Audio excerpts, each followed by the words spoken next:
दोस्तों नमस्कार, मैं जगन्नाथ गौतम। देश रोजाना चैनल में आपका स्वागत है। दोस्तों, आप जानते हैं कि देश में आजकल G20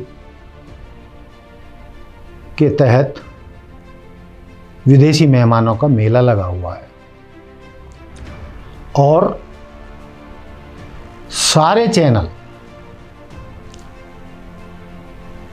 या कथित गोदी चैनल सारे 24 घंटे उसे ही दिखा रहे हैं।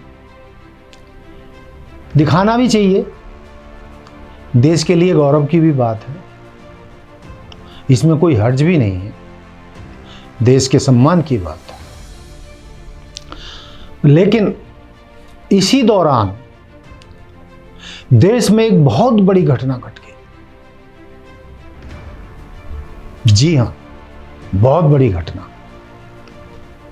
वो क्या कि जिन मोदी जी को देश का ही नहीं बल्कि विश्व का नेता घोषित कर दिया गया है, किसने किया है ये मुझे नहीं मालूम, ये आप खोज लीजिए।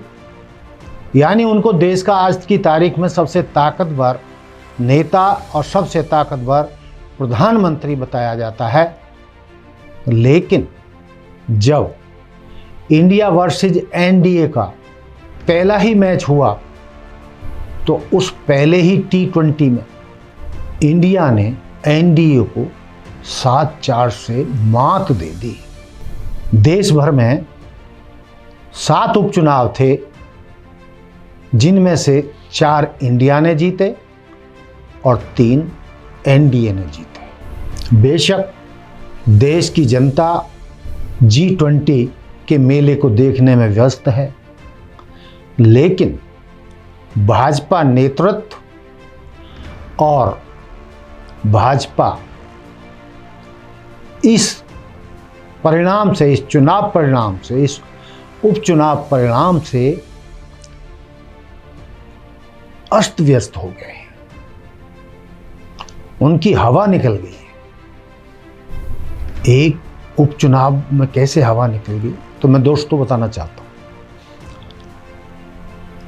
एक तो इन 7 उपचुनावों में इंडिया की जीत ने विपक्षी गठबंधन इंडिया के हौसले आसमान पर पहुंचा दिए और इन चुनाव नतीजों से इंडिया गठबंधन जोश से सराबोर हो गया है और ये नतीजे उसे मजबूती से इकट्ठा होने और एक साथ चलने के लिए प्रेरित करेंगे। और दूसरी तरफ मैं विशेषकर घोसी उपचुनाव की बात करना चाहूंगा।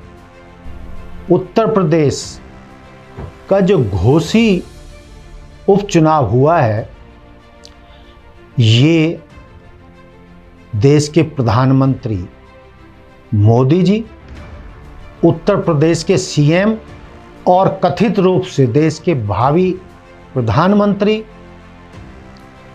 और कथित रूप से प्रत्यक्ष अप्रत्यक्ष रूप से भाजपा की मदद करती रही बसपा और कुमारी बहन मायावती जी की तिकड़ी का ये बहुत बड़ी हार है। दोस्तों, ये पूरा देश जानता है कि किसी भी राजनीतिक दल का सत्ता में आना वो उत्तर प्रदेश से होकर गुजरता है और जो पार्टी उत्तर प्रदेश में हारी सत्ता से बाहर होना तय है और जो पार्टी उत्तर प्रदेश में बहुमत से जीते उसका सत्ता में आना लगभग तय हो जाता है। तो इस चुनाव के साफ संदेश हैं कि एनडीए, मोदी जी और भाजपा नेतृत्व को सारे समीकरणों पर, चुनावी समीकरणों पर नए सिरे से विचार करना होगा, और करना नहीं होगा, वो मजबूर हो गए हैं कि जो बड़े नाजुक मौके पर जो इंडिया ने उन्हें 4-3 से हार पहुंचाई है, उन्हें हरा दिया है, ये शर्मनाक है। और इससे कैसे निपटा जाए, इस पर नए सिरे से पार्टी नेता सोचने पर मजबूर हो गए। और उत्तर प्रदेश के इस घोसी उपचुनाव, ये कोई मामूली घटना नहीं है। आप सोचेंगे कि ठीक है, मोदी योगी जी की तो ये हार बताई जा सकती है, लेकिन इसमें बसपा कहाँ से आ गई? बहन मायावती कहाँ से आ गई? उन्होंने तो अपना उम्मीदवार ही नहीं खड़ा किया था। भाई ठीक है, बसपा ने वहाँ अपना उम्मीदवार घोसी में नहीं खड़ा किया था, और बहन मायावती ने फैसला लिया था कि बसपा के समर्थक, दलित, पिछड़े, मुस्लिम, जो भी बसपा के चाहने वाले हैं, बसपा के समर्थक हैं, मेरे समर्थक हैं, वो या तो वोट डालने ना जाएं तो नोटा दबाएं। लेकिन दोस्तों हुआ क्या? दलितों ने बहन मायावती की भी नहीं सुनी।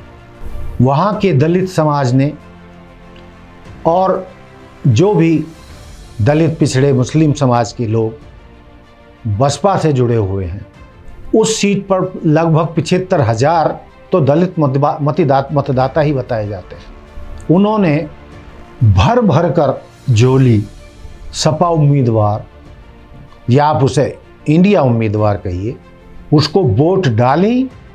विशेषकर दलित मतदाताओं ने बढ़ चढ़कर इंडिया उम्मीदवार को जिताने का काम किया। ना तो वो वोट डालने से रुके मायावती जी के कहने से, ना ही उन्होंने नोटा का बटन दबाया, और नोटा पे तो नाम मात्र वोट पड़े, जिनका गिनती बताना भी कोई ज़रूरी नहीं, इतने बहुत कम वोट उसमें पड़े।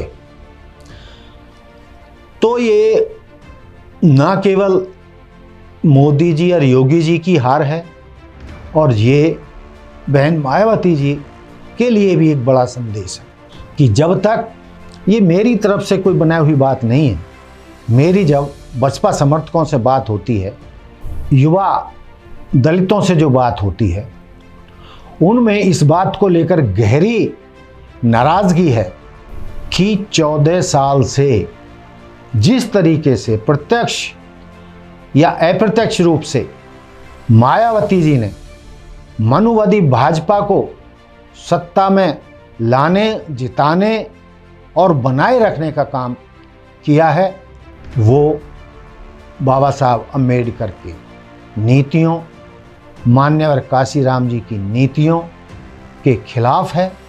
और जब से भाजपा आई है सत्ता में, भाजपा ने बसपा का बेड़ा गर्क कर दिया, उसे कहीं का नहीं छोड़ा है, उसको एक एक विधायक की सीट के लिए लाचार कर दिया है। इतने बुरे दिन बसपा के आएंगे, दलित पिछड़े समाज ने कभी सपने में भी नहीं सोचा था। और इसकी काट पर बहुजन समाज के लोग क्या कहते हैं, दलित समाज के लोग क्या कहते हैं? वो कहते हैं कि इसी दौर में जब मायावती जी ने सपा और अखिलेश के साथ मिलकर लोकसभा चुनाव लड़ा था, तो उन्हें 10 लोकसभा सीटें मिली। अखिलेश प्रमुख और उनकी पत्नी ने सार्वजनिक रूप से स्टेज पर मायावती जी का जबरदस्त स्वागत किया था, उनके पैर तक छुए थे, और दिल से उन्होंने मायावती का सम्मान करते हुए बसपा को 10 सीट लोकसभा सीट जिताने में महत्वपूर्ण भूमिका निभाई थी। उसके बावजूद मायावती जी सपा और अखिलेश को छोड़कर चली गई। उसका नतीजा क्या हुआ कि पिछले विधानसभा चुनावों में लगभग 450 सीटों में से बसपा मात्र 1 सीट जीत पाई। इतना बुरा हाल हुआ।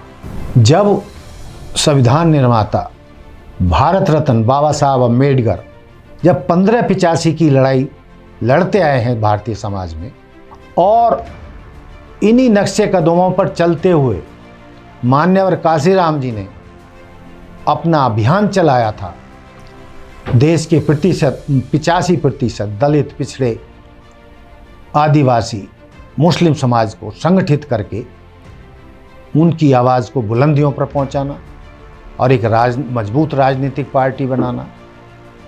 उन्होंने पूरे देश में घूम घूम कर, साइकिल चला चला कर अंबेडकर के संदेशों को जन जन तक पहुंचाया और उसमें वो कामयाब हुए।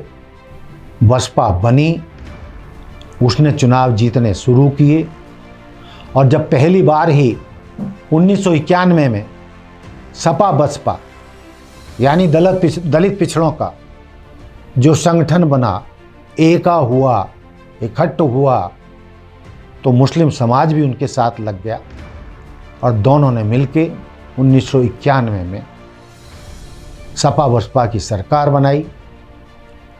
और उन हालातों में बनाई जब बाबरी मस्जिद और राम मंदिर का मुद्दा भाजपा ने बुलंदियों पर पहुंचा रखा था। तो काशीराम जी ने और मुलायम सिंह जी ने मिलकर ऐसा फार्मूला निकाला कि भाजपा इस सपने में भी नहीं सोच सकते थे कि इस बार वो उत्तर प्रदेश में सत्ता में नहीं आएंगे।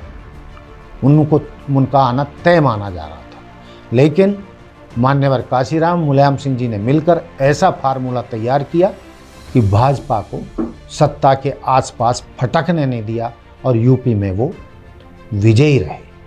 तो दोस्तों, अंत में मेरा यही कहना है, जितना बसपा और बहन मायावती भाजपा के करीब दिखेंगी, दलित पिछड़ा युवा समाज, अंबेडकरवादी समाज, काशीरामवादी समाज, दलित पिछड़ा आदिवासी समाज बसपा और मायावती जी से उतना ही दूर भागेगा। और जब पार्टी उत्तर प्रदेश में, जहां वह अपने दम पर सत्ता में आई थी, एक विधायक के लिए तरस गई, और उसी तरह ये घोसी का जो उपचुनाव है, ये संदेश, आखिरी संदेश मोदी योगी जी के साथ साथ बहन मायावती और बसपा के लिए भी है कि वो सही निर्णय लें और बाबा साहब अम्बेडकर और मान्यवर काशीराम जी के बताए हुए रास्ते पर 85% समाज को सम्मान देने के लिए, उनको राजनीतिक बुलंदियों पर पहुंचाने के लिए 85% समाज को इकट्ठा करें, पुनः इकट्ठा करें और उन्हें सत्ता में लाने का काम करें। वरना मनुवादी भाजपा दलितों, पिछड़ों को हमेशा सत्ता से बाहर रखेगी और सत्ता पर काबिज रहेगी और इनको नाको चने चमाती रहेगी, बसपा का अस्तित्व मिटा देगी। इन्हीं शब्दों के साथ मैं आज अपनी बात समाप्त करता हूँ। तो जो देश का 85% दलित, पिछड़ा, ओबीसी समाज है, वो सोचे कि वो सत्ता में कैसे आ सकते हैं, कौन से फार्मूले से आ सकते हैं, और अब नहीं सोचा तो वो फिर कभी सोचने की स्थिति में भी नहीं रहेंगे। मैं आज अपनी बात यहीं पर समाप्त करता हूँ। जय हिंद, जय भारत, जय संविधान। देखते रहिए देश रोजाना। Like, subscribe and share. नमस्कार। हमारे साथ जुड़े रहने के लिए देखते रहिए देश रोजाना का YouTube चैनल। सब्सक्राइब कीजिए, साथ ही देश रोजाना की खबरें सबसे पहले देखने के लिए प्रेस कीजिए बेल आइकन।